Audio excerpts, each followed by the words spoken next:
We've already hit the open, Paul. Oh, we're live? We're live, buddy. Oh, my God. I didn't have that. We're live, bro. I did not realize. I saw Pierre like talking, and then I was like, well, we didn't even play the open yet. I turned Smokey's headphones down so low that I could not hear the open. So anyway. Garrett, there's the promo clip for the show today, right? There. So let me start out by saying, like, if you're looking at me and going, why is Paul cursing about his glasses right as the show starts, unbeknownst to himself, I am just fresh out of the eye doctor, like less than 2 hours ago. And so my eyes are still dilated.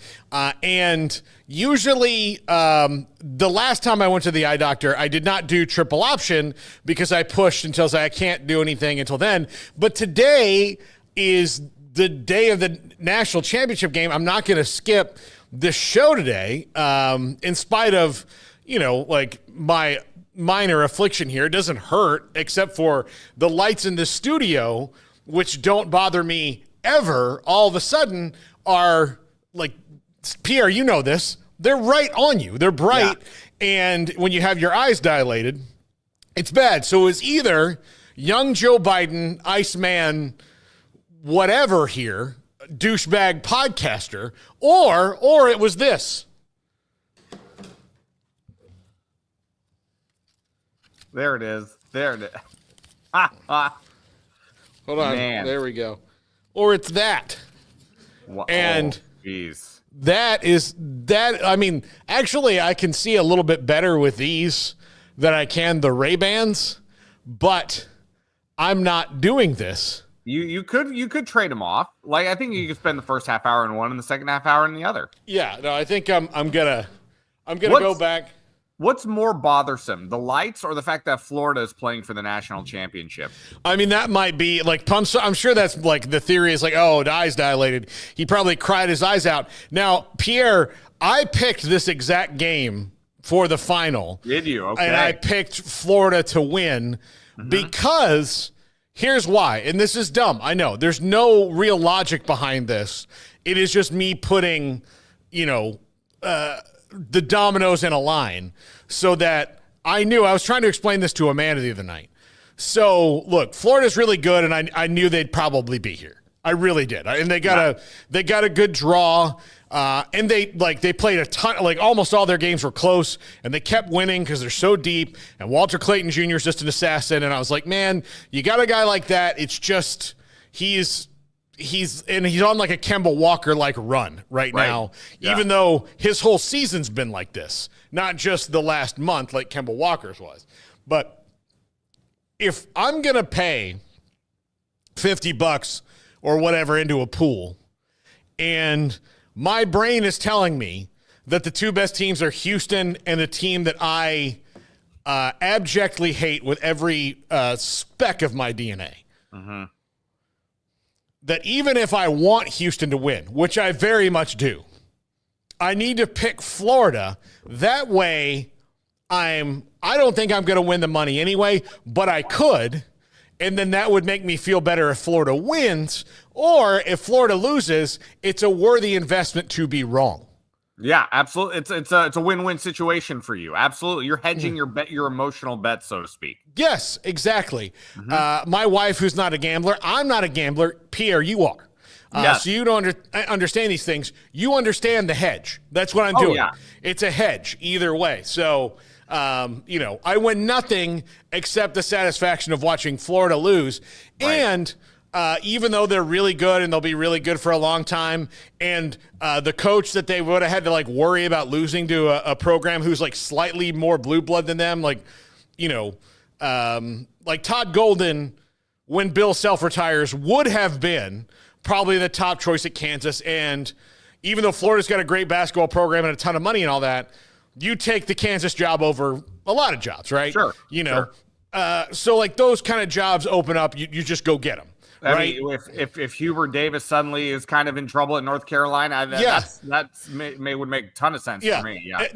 Dan Hurley goes to the NBA. You go and you take those jobs. Like, Florida's the top 15 college basketball job, no doubt about it. I'd agree. Yeah. But it's not like it's Tom Izzo retires at Michigan State. Like, it's not a top 5 job. Right. You're not getting Duke. Right now you're probably not getting Kentucky because they just opened up. But because of the situation that happened with Title IX and the fact that it's more, not that he definitely didn't do it, other than like something happened, we just can't really, with the powers of the Title IX offense, get down to the nitty-gritty of it, and that's going to hang over him. A lot of those jobs now won't come for Todd Golden because they don't want to deal with it. Like, they just don't want the PR hit.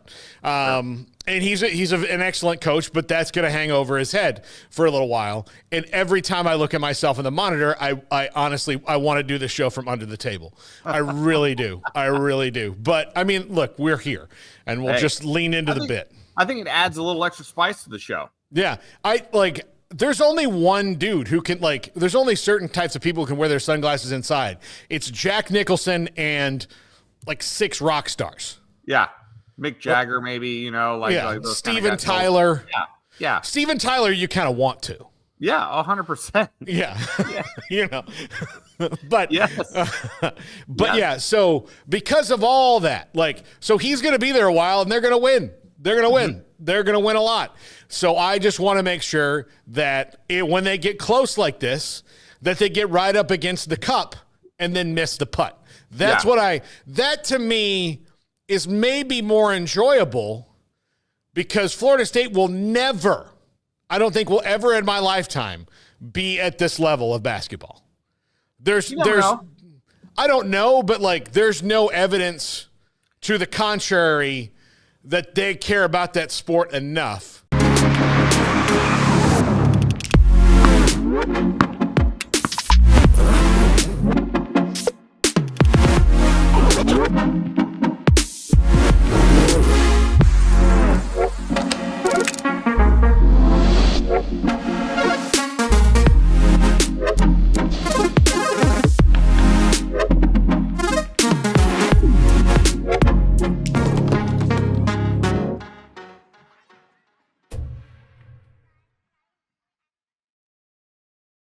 For example, they just hired Luke Laux as their new coach. And based on the portal players he's getting, I'm getting that there's hey, you have a decent budget, but it's not go get these star players. It's you need to find some diamonds in the rough kind of guys, which is efficient, but it's not it's more of hey, if you can get some diamonds in the rough, then maybe you can show so we can win consistently. Then we'll go, pay big bucks for the other guys. Which, of course, makes it tougher for a coach. I mean, you're just rolling the dice on these diamonds in the rough, hoping that they turn out just so you can get a bigger budget down the line when you might not even be there if those diamonds in the rough don't pan out. I mean, that makes it all the more difficult. You're in a conference with Duke, which will spend for basketball. And that's their whole identity. You're in a conference with Clemson, which was, made a deep run last year. You're in a conference with a team that had a Final Four team, collapsed so badly, and just hired Will Wade, whose best skill is that. Yeah. That's the thing. And I'm not even getting into some of the other moves that were made in that conference this year. You are also in the league with UNC, who right now keeps tripping over their own feet. But ultimately, when push comes to shove, when they're like, hey, it's been this long since we've hoisted a banner, they're like, okay, well, let's go get a banner hoister and go get that. So all that to say, if Florida loses tonight, I will perversely enjoy it in a way because, again, Florida State will never – this isn't like my jealousy of them for winning a College World Series baseball title that I have with Miami and a bunch of other schools. Yeah. Because Florida State has had many opportunities and squandered them. This is true. I mean, I'll just use it as penis envy for their basketball program at the very bottom of it because I look like I'm on fucking Barstool, by the way. Like, it just, I don't, anyway. Lean in, like you said, lean in. Yeah, I gotta lean in. But it's just that because I don't know if I'll ever in my lifetime see like that kind of success. Yeah. So I do have to tip my cap to them, but I don't have to do it in a happy manner. I like you, I too picked Florida to win the national championship. There was a scenario in a 300 person, bracket that I am in where I could have won the whole thing. Now, I'm not saying that would have been financially, positive or negative for me. I'm going to say nothing of the sort, especially not on record. But there was a scenario for me in which it would have been Florida, and I picked Duke. And as you can imagine, Paul, if you were sitting next to me on the couch, watching the final 10 minutes unfold, knowing that I could have been very, very right and, could have possibly benefited from it in some way or another, the fury that overtook me in the last 2 minutes was the equivalent of a volcano eruption that would rock the entire face of the world, a historic meltdown that could have possibly completely screwed me over in some type of way, is a story that I would love to tell off record. On record, you get the gist. And can you tell I'm still a little rattled by the whole thing? I can tell that, and I will say this, and Garrett will back me up here. Garrett, we have been down here in look, this is Cougs country now. I mean, like they're the dominant basketball team in the state of Texas. We've been watching it long enough that nothing that happened on Saturday night was a surprise to me at all. Everything that happened, I mean, it was like never in any of the texts with any of my friends about this did I say the words unbelievable. I just said incredible. It's really incredible that they continue to keep doing this. And ask any team in the Big 12, ask Kansas, who lost them in double overtime earlier this year, had them dead to rights in regulation, dead to rights in the first overtime, and dead to rights in the second overtime and lost. And it's because this team does you can never get a big enough lead on them because they play such ridiculously good defense that because of that, they attack. And if it's within 3 or 4 possessions, in their mind, as opposed to a lot of teams that don't play that kind of defense, 3-4 possessions can seem like, oh my gosh, okay, we might score 8 to 12 points, but we're not going to stop giving up the 8 to 12 points that we need to give up. So no matter what we do, we know we're going to give up something on the other end. Houston doesn't believe that you're going to score any time you go down the floor. They really believe it that, I think in part of their minds, they think one day we're going to get a shutout. And then last week against Tennessee, 15 points. Yeah. In the first half. That's as close as you can get to a first half shutout in the Elite Eight. They gave up 15 points in the first half. So in their minds, they believe they can stop you every time. And again, if they stop you every time and they have enough time to get a basket of their own, they're going to do that. And the way Kelvin Sampson coaches late in games, the way he prepares that team for late game scenarios, for example, a 66% free throw shooter makes both to take the lead. How often does that happen? Not often, but Jawan Roberts did it because they practiced those specific things. Look, if you want to miss free throws, miss them in the first 30 minutes all day long. But in the last 10, that's where you go from a 50% to a 60% free throw shooter because you make those guys. I would love to watch the last 10 minutes of the second half back again, but I have to admit, and I know Duke, if I'm not mistaken, only hit 1 field goal in the last, 10:30 of the game or whatever it was. But I have to... Thinking back on it now, watching it in real time, at no point during that final 10 and a half minutes did I feel that Duke was overwhelmed by Houston's defense. I don't recall thinking to myself, wow, these guys are really getting after it. I saw Duke missing shot. Then their butt puckered when you had to go to the free throw line up 1 with 20 seconds to go. You missed the free throw.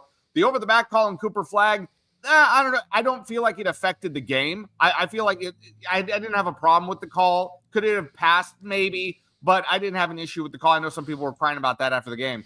But I have to admit, watching back or thinking back on it now, and I'd have to watch it again, but thinking back on the final 10 and a half minutes of the second half, I don't recall feeling that Duke was being overwhelmed defensively by Houston. I just felt that Duke didn't execute. Well, and look, part of it is I've watched Houston so much. I've seen this all the time. I don't even think they're overwhelming teams. Like, I just think that they're just so efficient that the numbers go in their favor. So, like, it wasn't like all of a sudden Duke kicked over a hornet's nest. They just,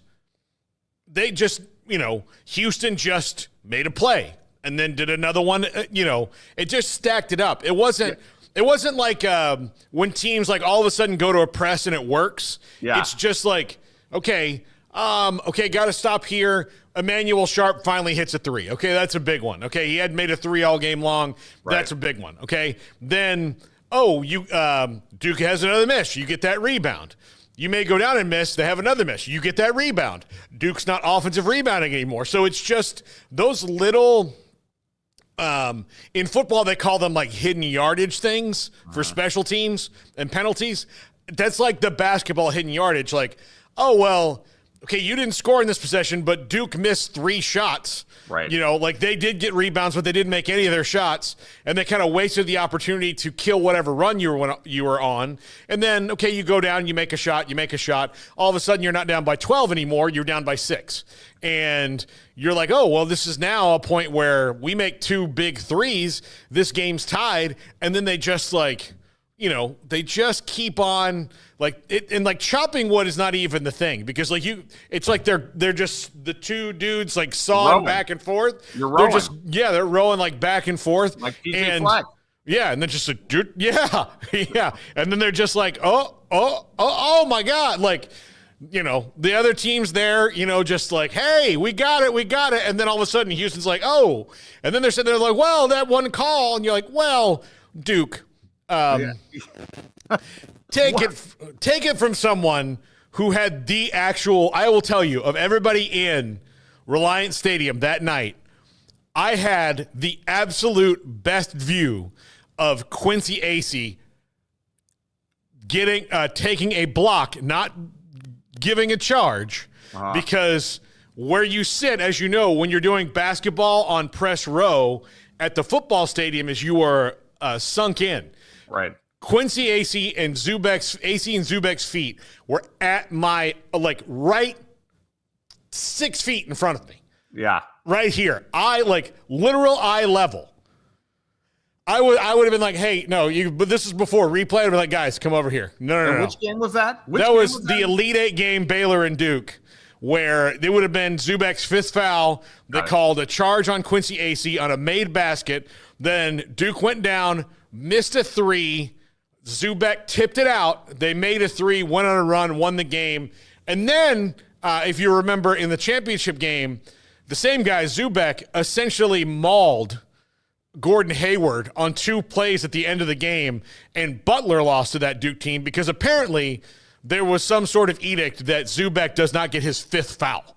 Like, that doesn't happen. He can have 4 all night long. He, in fact, in the Baylor game, played the last 16 minutes of the game with 3 and 4 fouls without coming out because Coach K's like, well, it's not going to happen.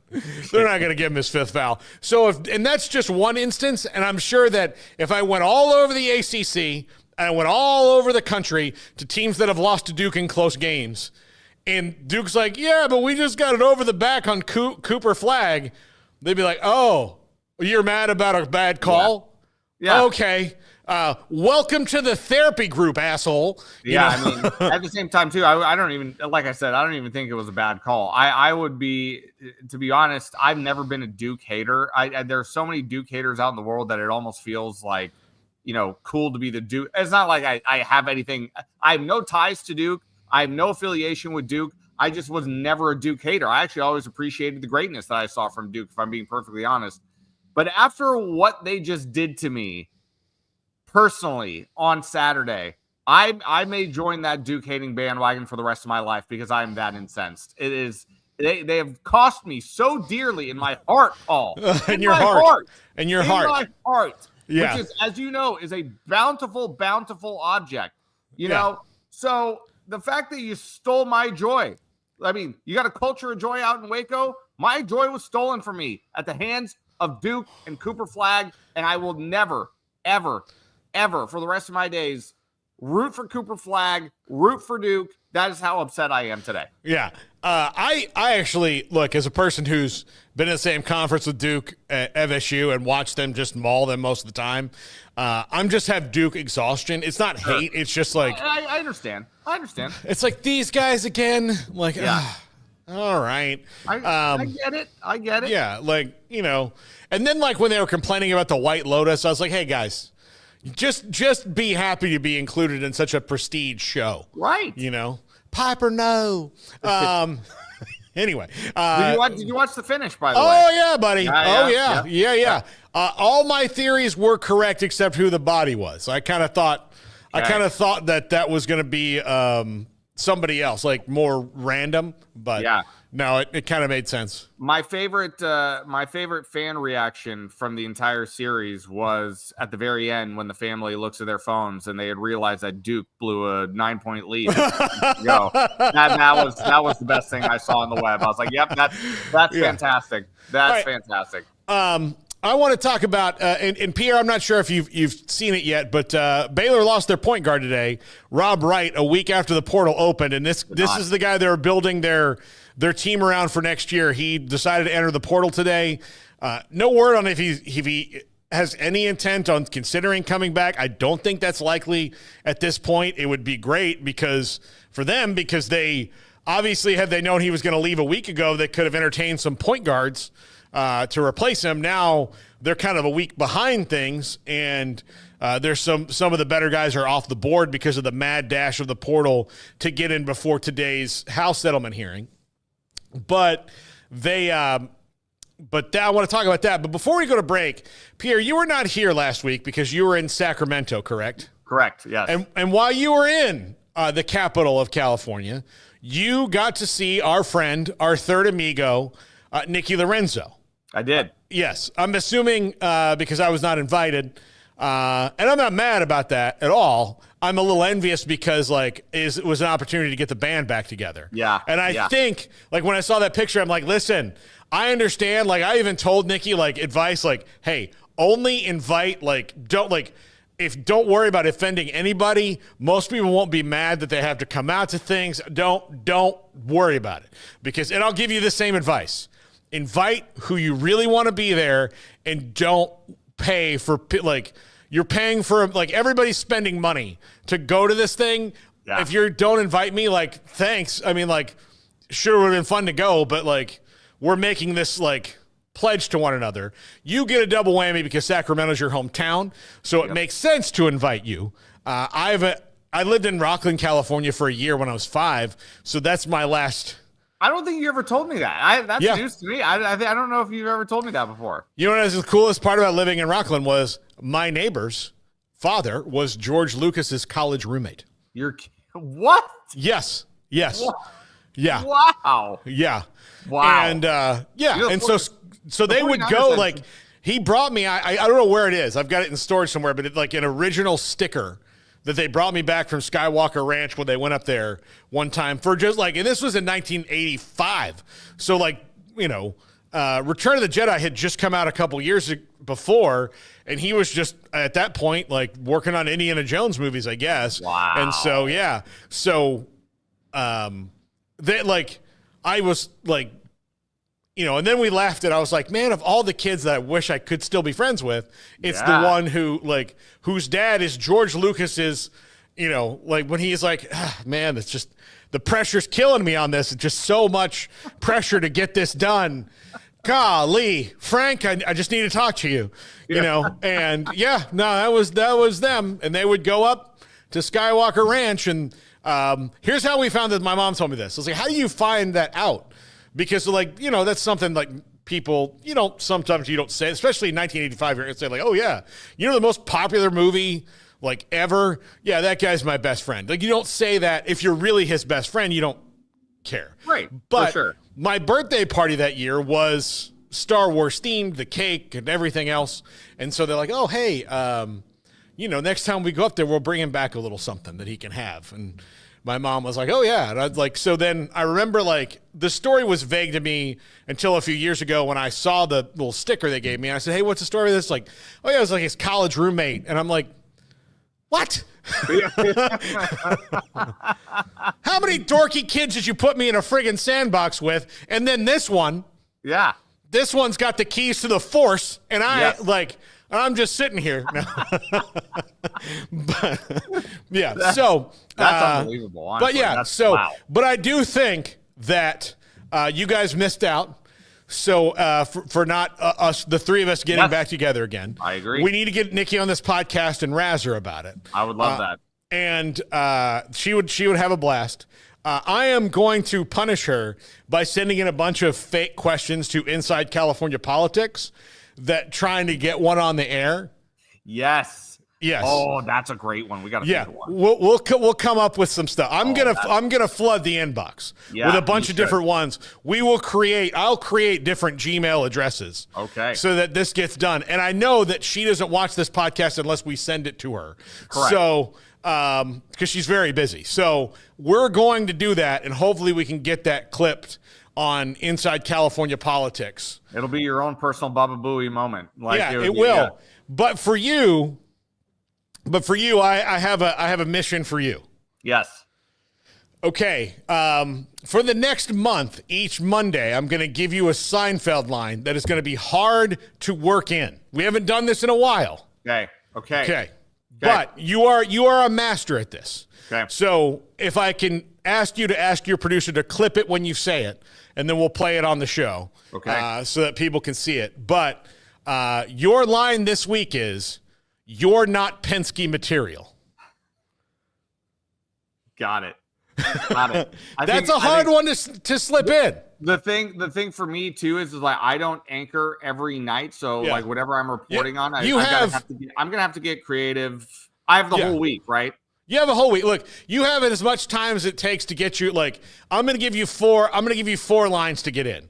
So however long it takes you to get those 4 lines in, I will give you the time for that because I understand that news is changing and it's not the same. Like early weather, news, weather again. News, sports, or whatever it is. Like sometimes it's a little scattershot in what you're doing, and you may not have like a straight up segment that there may be no scores really for you to report that night. Correct. So you throw to a think piece or something like that you've done. So in that one, you can't be like, oh well, I'm out here at the Minnesota Youth Hockey League where. I am very confident I can fit it in somewhere. Yeah, but you're not Penske material is from the episode in which George gets a job where he doesn't realize he's actually been hired or not. Really wants to sink his teeth into that Penske file. Into the Penske file. Yeah. And he doesn't know what he's supposed to do. Nobody ever really told him he was hired or not. And then they just gave him the Penske file, and all he did was put it in an accordion folder. And then just sat around alone in his office that week. Yeah. And then Penske comes in. He shows him the file. And Penske says, well, what would you think about coming and working directly for me? And then when George gets fired for doing nothing for the whole week, he says to Mr. Tuttle, he says, well, Penske is interested in me. Tuttle goes, you're not Penske material. Yeah.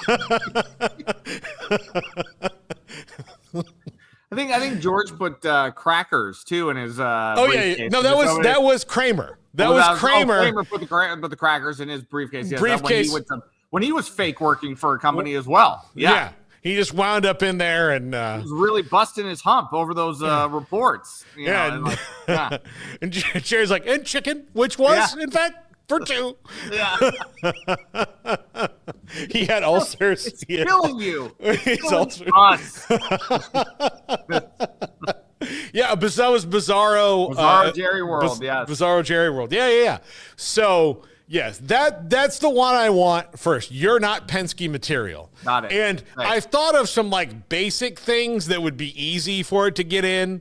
Like if Anthony Edwards like dunks on a guy, you can say like, Ant says you're not Penske material to whatever. That's the easy one. I don't think you will take the easy way out. I think you will artfully do it, but if you have to on any of these, take the easy way out, that's fine. I just want to show people that you can do this, and I love, as you know, writing one line of a newscast and seeing if people can get it in. It is one of the weird joys of my life. Yeah. I've done it here. I mean, usually it was every night I would send you guys something to work in. Nikki, not as good at it because she will laugh. You, on the other hand, will be like, challenge accepted. Here we go. And then the career advice I was given as a young, a young lad in the business by a man by the name of Jim Kozamore, who was a terrific broadcaster back in his day, looked me directly in the eye and he said, "When in doubt, make it about you." And and I've got to, that's in a way, this is like kind of my way of like, no, I'm not really worried about the audience. I just kind of go out there and I do it for myself. If I make myself laugh, or if I make Paul laugh, or if I make, that's all it is. That's all it is to me. The inside joke can stay the inside joke, and to hell with the rest of the audience. Well, and the thing is that you'll probably get some social, like somebody will probably send you a DM and be like, "Yo, I love the Seinfeld reference." Like, awesome. So, good reference. Like, so people from our generation will be like, "Oh yeah, there we go, there 100%. We go." So I'm gonna stick with Seinfeld lines, but it's not gonna be easy ones. Like it's not gonna be sponge worthy or anything like that. Like that's right. That's actually, that one would be hilarious to work in, but that would be a tough that one one's pretty easy though. Yeah. I told you, you have to be like me and you, where you just, when it's on Comedy Central or TBS or whatever it's on, when it comes back on, we've seen this episode 100 times. Oh, it's still going on. Like we still leave it on. You have to be down in the weeds to like know probably some of the lines I think are going to be coming my way. Oh yeah. And I think I'll probably maybe lean towards more Costanza or Elaine lines. Okay. Because Kramer lines are, he was demonstrative. Right. It's the subtlety of Costanza. Yes. That would kind of make it, and so, I could tell you to say Sweet Fancy Moses or Moses Smell the Roses. I'm almost certain I've said Sweet Fancy Moses on the air. I'm pretty sure I have said that at one point or another. I do think that one time, maybe when we end this, it'll be like, "You want a piece of me, you got it." Maybe the greatest outtake in television history. I dare you to watch it and not just bust up every single time. Well, she could good. Julia Louis-Dreyfus could not look at him. No.